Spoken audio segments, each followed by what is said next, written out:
कुछ तो इंसान करे। इमाम अबू नयाम ने लिखा है 100 घर था मदीना शरीफ में। तवज्जो है मेरे दोस्तों, एक 100 घर था पूरा मदीना मुनव्वरा में, जहाँ 2 वक्त का खाना भी जाता था, दवाई का खर्च भी जाता था। 100 घर, थोड़ी सी आबादी होती थी तो 100 घर पूरा खाना जाता है, कपड़े जाते हैं, दवाई का खर्च जाता है, लेकिन पता कोई नहीं कौन दे जाता है, पता कोई नहीं।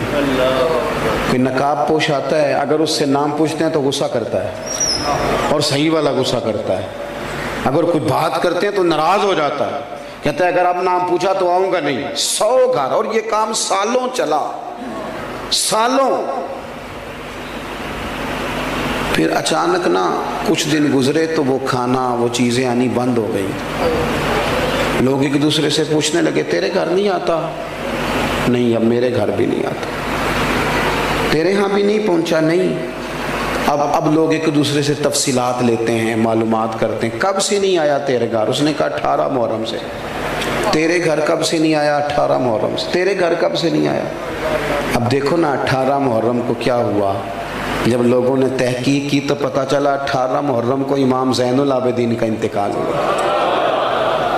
ये शेर खुदा के पोते 100 घर था मदीने में, और जब उनके बच्चे रोए, एक दूसरे से सवाल किए, और उनका हाल ये था कि जब उनको गुस्ल दिया जा रहा था तो कमर पे मोटे मोटे निशान थे। लोगों ने साहिबजादा गिरामी कदर से पूछा ये क्या है? कहने लगे मेरे बाबा अपने कंधों पर अनाज की बोरियां रख के रात के अंधेरों में गरीबों के दरवाज़ों तक पहुंचाते थे। अखां जदों मीटियां ज़माना मैनू रोवेगा, वो रात को पहुंचा के आते थे। अब तजस्सुस से लोगों ने पूछा कि हुजूर आप जवान थे, वो बूढ़े आदमी भी जाते रहे? तो फरमाने लगे मैंने कई दफ़ा कहा कि मैं छोड़ाता हूँ। तो फिर फरमाते थे पुत्र अगर तू जाएगा तो फिर तुझे उस गरीब का नाम भी मुझे बताना पड़ेगा, तो मैं किसी को रुसवा नहीं कर सकता। वो मेरा और मेरे रब का राज है, राज रहने दे उसे। कुल इन्ना सलाती व नुसुकी व महयाया व ममाती लिल्लाहि रब्बिल आलमीन। मेरे अजीज़, ज़िंदगी में कोई काम ऐसा कर जाएं, कोई ड्यूटी ऐसी कर जाएं जो वल बाकियातुस सालिहात बन जाए, जो बाकी रह जाए हमारे लिए। मैं अक्सर दोस्तों से कहता हूँ, अक्सर से, कि कुछ थोड़ा सा ना, वो एक दरवेश थे ना दिल्ली में, तो छोटा सा कोई दुकानदारी करते थे, तो अक्सर लोग उन्हें खोटे सिक्के दे जाते, तो बाबा जी कबूल कर लेते। तो आहिस्ता आहिस्ता लोगों को पता चल गया कि शायद बाबे को पता ही नहीं सिक्के खोटे हैं। वो ढेर सारे लोग जहाँ कोई खोटा सिक्का कहीं ना चलता वो आके वहाँ दे जाते, तो बाबा जी ले लेते। एक दिन उनके बच्चे ने पूछा कि अब्बा जी आपको पता नहीं ये खोटे सिक्के हैं? कहने लगे पुत्र पता है। तो कहा आप चुप करके कबूल कर लेते हैं? फरमाने लगे एक तो मेरी नीयत ये है कि चलो मैं धोखा खा जाऊं बाकी मोमिन बच जाएं, और दूसरी बात बताऊंगा नहीं। पुत्र ने जिद की, कहा अब्बा जी बताएं तो सही, आप मुझे बताएं क्यों खोटे सिक्के ले लेते हैं? तो बुजुर्ग रो पड़े, इतना रोए कि ज़मीन पे बैठ गए, और फिर कहने लगे पुत्र जब कोई खोटा सिक्का आता है तो देख के मैं सोचता हूँ कि मैं भी तो खोटा सिक्का ही हूँ ना। सुबह क़यामत जब रब की बारगाह में खड़ा हूँगा तो अर्ज़ करूँगा मालिक मैंने सारी ज़िंदगी तेरे बंदों से खोटे सिक्के लिए हैं, तू भी एक खोटा सिक्का कबूल कर ले। एक खोटा सिक्का है जिसे भी कबूल कर ले। उम्मीद है इन जुमलों पे रहमत फरमाएगा, करम फरमाएगा। इखलास वाला मिजाज पैदा करें, किसी को 2 वक्त का खाना दे के उसका गली गली तज़किरा ना करें। देखें इस महफिल का मेहमान खुसूसी कौन है? मेरी तो वीडियो बन रही है ना, मैं तो स्टेज पे बैठा हूँ, मैं तो आया हूँ और जनाब अभी जाऊँगा। लेकिन असल मेहमान खुसूसी वो होता है जो महफिल से पहले झाड़ू देता है, जो गली गली इश्तिहार लगाता है, जो बेचारा इधर उधर भाग दौड़। ये लोग मेहमान खुसूसी होते हैं, जो वर्कर होते हैं। अपनी ज़िंदगी में खुलूस वाला मिजाज पैदा करें, कभी भी किसी मौके पर भी किसी चीज़ का इजहार ना करें। चीज़ें जब रियाकारी में आ जाती हैं तो वो अदाकारी बन जाती हैं, वो अमल तकलीफ़ वाला बन जाता है, जिस पर हमारे असा फरमाया करते थे किसी की बेटी की, कुछ लोगों ने आके कहा जी हम फलां गरीब बच्चियों की शादियां कराते हैं। वो जो गरीब बच्चियों की शादियां कराते हैं वो इंटरव्यू खुद दे रहे होते हैं, VIP वो खुद बने होते हैं, मेहमान खुसूसी होते हैं, आगे आगे खड़े, दूल्हे की आज भी इज्जत नहीं बेचारे की, इज्तिमाई शादी हो रही। तो असा फरमाने लगे ज़रूर कराओ शादियाँ, लेकिन जिसकी बेटी की शादी कराओ फिर उसकी शादी में खुद ना जाना, इसलिए कि उसका बाप तो तुम्हारे पीछे ही भागा रहेगा, शुक्रिया ही अदा करता रहेगा। थोड़ा सा ना दे दो बस, ठीक है, हो जाएगा। फिर हमारा एक और भी हमें बात तंग करती है कि ओहो पता नहीं फलाना बंदा जो है वो सही जगह लगाएगा भी कि नहीं।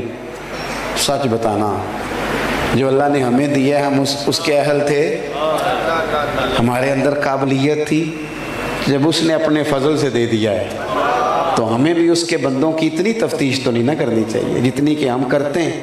तो अपनी ज़िंदगी इखलास वाली बनाएं, लिल्लाहियत वाली बनाएं, कुछ काम करें थोड़ा बहुत। देखें ज़रूर नमाज बाजमात अदा करें मस्जिद में, लेकिन इमाम बाकर फरमाया करते थे नेक वो होता है जिसकी तन्हाई पाक होती है। अकेले में जो बंदा नेक होता है, अपनी तन्हाई में भी कुछ वज़ाइफ पढ़ें, कुछ थोड़े से पैसे छुपा छुपू के इधर उधर किसी को पता ना हो वो अल्लाह की राह में खैरात करें। किसी गरीब की मदद खालिस इसलिए भी करें कि मैंने किसी को बताना नहीं, अपनी ज़िंदगी में मुखलिस हो जाएं। जब मुखलिस लोग मिल जाते हैं ना तो इखलास वाला एक बंदा भी हो तो बाकियों का काम भी बन जाता है। तो बजाय इसके कि इधर उधर ज़्यादा तवज्जो करें, अपने मामलात पर गौर करें। सैयदना अमीर हमज़ा रज़ी अल्लाह इखलास के साथ उन्होंने देखा ना कि हुजूर को तकलीफ़ दी है अबू जाल ने, तो जाके मारा अबू जाल के सर पे। मुख्तलिफ रिवायतें हैं, ये ज़्यादा मजबूत है जो अर्ज़ करने लगा हूँ। जाके डंडा मारा और कहने लगे मैंने भी हुजूर का दीन कबूल कर लिया। कहते हैं वहाँ तो मोहब्बत में, ये ना भाई के बच्चे बड़े प्यारे होते हैं, भाई भी बड़े प्यारे होते हैं, लेकिन वो बंदा फिर अपने बच्चों के सामने थोड़ी बहुत कर बैठता है ना बातें शातें, तो फिर वो खोल के इजहार नहीं कर पाता। वो हमारे चचा को ज़रूरत पड़ गई थी 1-2 लाख रुपए की, तो हमारे अब्बा जी का बड़ा दिल कर रहा था देने को, तो हमें राज़ी कर रहे थे। कहने ने देखो ना फिर 2 लाख मंगता है, मैं नहीं पूरा, मैं को 1.25 लाख देंगा और मेरे अपने भी बाल ने। तो मैं हस पड़ा, तो मुझे कहने लगे तू किहड़ी गल्लों हसना है। मैं क्या अब्बा जी उन्हें 2 मंगे, थोड़ा दिल 2.5 देन नूं करदा पिया है, लेकिन वो भाई है ना जी, भाई भाइयां दियां बाहां हुंदे। तो हज़रत अमीर हमज़ा भाई और भतीजे की मोहब्बत में ज़ोर से मारा। कहते हैं मैंने ऐलान कर दिया कि मैंने भी हुजूर का दीन कबूल कर लिया है, लेकिन जब वापस आया तो दिल में ख्याल आया कि तू ऐलान कर रहा है। फिर मैंने अल्लाह से दुआ की, या अल्लाह हक पर मेरा दिल जमा दे। मैंने दुआ की और अल्लाह ने रसूल पाक के दीन पर मेरे दिल को इस्तकामत अता फरमाया। हज़रत और नबी पाक अलैहिस्सलाम ने फरमाया, मुस्तदरक में मौजूद है, हुजूर फरमाते हैं अल्लाह की बारगाह में हज़रत अमीर हमज़ा अल्लाह और उसके रसूल के नाम से उनका जिक्र वहाँ किया जाता है। आसमानों में उनको असदुल्लाह कहा जाता है और फरमाया वहाँ उन्हें सैयदुल शुहदा कहा जाता है। बड़ी जानदार शहादत पेश की। उम्मीद है आप सब लोग खैरियत से होंगे। अल्लाह ताला आप सबको अपने हिफ्ज़ व मान में रखे, आपकी जान में, माल में, इज़्ज़त व आबरू में खैर व बरकत अता फ़रमाए। अगर आपने अभी तक इस चैनल को सब्सक्राइब नहीं किया है तो उसको सब्सक्राइब कर लें ताकि हर नई आने वाली वीडियो का नोटिफिकेशन आपको बर वक्त मिल सके।